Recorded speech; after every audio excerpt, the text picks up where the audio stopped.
আমি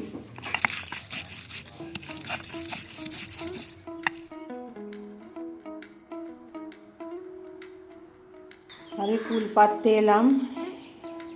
দেখুন গাছে কত কুল হয়েছে। এখান থেকে কুল পেড়ে নিয়ে যাচ্ছি, কুলের রেসিপি করব। দেখুন কত কুল। এইভাবে গাছ থেকে কুল পাড়তে বেশ মজাই লাগে। একটা একটা করে পাচ্ছি আর জাম কাগজের প্যাকেটে পুড়ছি।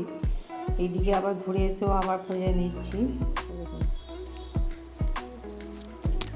কত সুন্দর কুল হয়েছে, একদম গাছের টাটকা কুল। আর এই যে নিচেতে কত ছাগল বাঁধা আছে, এটা একটা বৌদিদের বাড়ি। এখানে ছাগলগুলো কুল পড়ছে আর খাচ্ছে। দেখুন ছাগলে কেমন কুল খায়।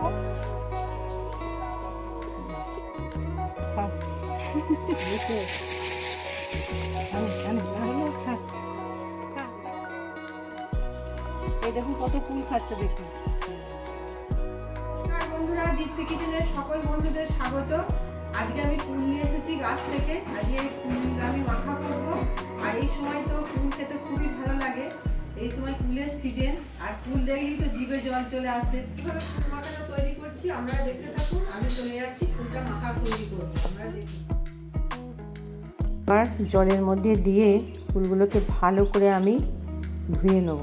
আজকে আমি কুলের চাট বা মাখা বানাবো। কুলগুলোকে ভালো করে ধুয়ে নিচ্ছি, কারণ কুলের মধ্যে পোকা ধুলোবালি লেগে থাকে। আমি এখানে শিলনোড়া নিয়ে চলে এসেছি। এই শিলনোড়া দিয়েই আমি কুলগুলোকে ভালো করে থেতো করে নেব। আর এইভাবে থেতো করে কুল মাখা খেতে বা কুলের চাট খেতে দুর্দান্ত লাগে, খেতে খুবই ভালো লাগে।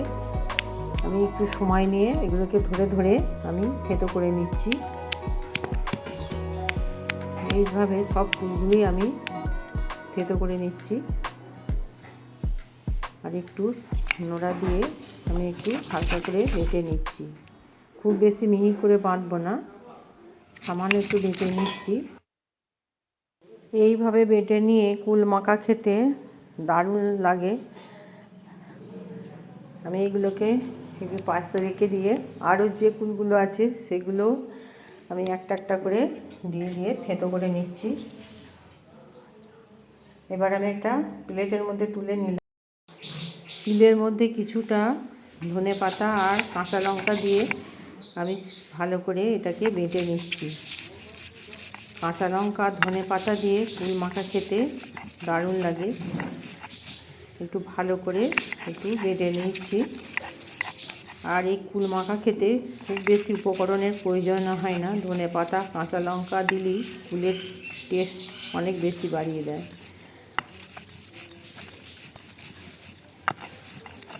এইভাবে আমি এটাকে বেটে নিলাম। একটু ভালো করে না বাটলে খেতে ভালো লাগবে না। আমার বাটা হয়ে গেল।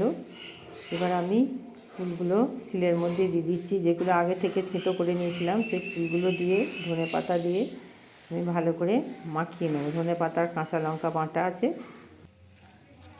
আমি ভালো করে মাখিয়ে নিচ্ছি। আর খুব সুন্দর একটা গন্ধ আসছে। আমি প্লেটের মধ্যে মাখানো ফুলগুলো তুলে নিলাম।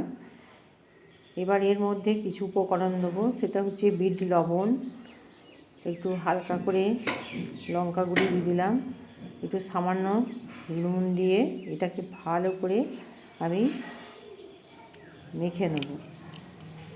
যা সুন্দর একটা গন্ধ আসছে, দেখেই তো আমার জিভে জল চলে এসেছে। বন্ধুরা, আপনারা এইভাবে একবার মেখে খাবেন। আজকে রেডি হয়ে গেল টকটক ঝাল ঝাল কুল মাখা। শীতকালে এই সময় গাছ থেকে কুল পেড়ে নিয়ে এসে খেতে দারুণ লাগে ছাদে বসে বসে। বন্ধুরা, আপনারা একবার হলেও এইভাবে কুল মাখা তৈরি করে খাবেন। আর দীপ্তি কিচেনকে অবশ্যই লাইক শেয়ার সাবস্ক্রাইব করবেন। আর এইভাবে কুল মাখা খেতে কার কার ইচ্ছে করছে তারা অবশ্যই কমেন্ট করে জানাবেন।